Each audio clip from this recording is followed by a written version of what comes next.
सल्लल्लाहु अलैहि वसल्लम ने उस बच्चे को उठाकर अपने सीने से लगाया और सीने से लगाकर आपने फरमाया अना वलीयुन मल्ला वली, दुनिया में जिसका कोई नहीं है उसका मैं।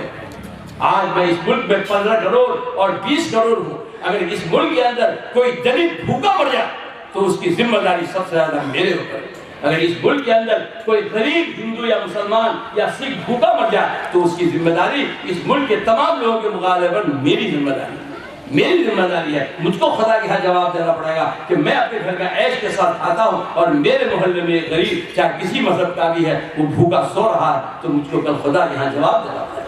इसलिए मुझको अपने इस हैसियत के साथ इस मुल्क पर खड़े होकर यहाँ इस मुल्क के तमाम लोगों की कि अगर हम खिदमत करेंगे और अगर हम अपनी जबान पर कंट्रोल रखेंगे, अपनी जबान से ऐसे अल्फाज निकालेंगे जो मोहब्बत के अल्फाज होंगे। अगर गाली कोई देता है उस गाली का जवाब मोहब्बत के अल्फाज है, गाली का जवाब गाली नहीं है, गाली का जवाब गाली नहीं है। अगर मैं अपनी जबान अच्छी रखूंगा, मगर अगर मैं लोगों से अच्छी बात करूंगा, लोगों से अच्छा सलूक करूंगा, लोगों के दर्द में शरीक होऊंगा, कहीं पर कोई आफत आएगी तो मैं पहले दौड़कर उसके अलावा उसका आंसू पोंछूंगा। अगर मैं ये अमल कर लूंगा तो ये पूरा हिंदुस्तान मेरे कदमों पर आ जाएगा।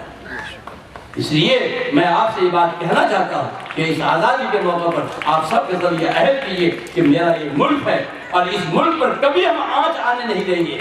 कोई भी दुश्मन अगर इसके तरफ आंच उठाएगा तो हम जैसे पहले आज़ादी के लिए लड़े थे और आज़ादी के बाद जब भी किसी दुश्मन ने आंच उठाया तो हम हवलदार अब्दुल हमीद बन के लड़े, उस्मान ब्रिगेडियर बन के लड़े। तो आज भी अगर इस मुल्क पर कोई आंच उठाएगा तो हम भी पहले अपना खून बहाकर इस मुल्क की सरहदों की हिफाजत करेंगे। मेरे रगों में दौड़ने वाला खून, वो दौड़ने वाला खून मेरे रगों का पाक खून है। ये पाक खून ऐसा नहीं है कि गंदी नालियों में हम इसको बहाएंगे। मेरा पाक खून मेरे सरहदों की हिफाजत के लिए बहेगा। मैं अपने मुल्क की सरहदों की हिफाजत के लिए मैं काम करूँगा।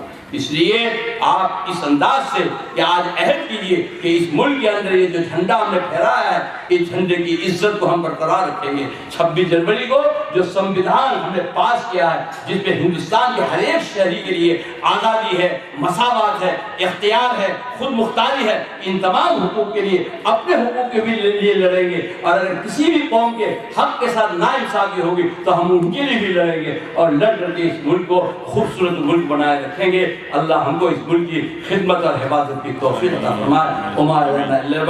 खुदा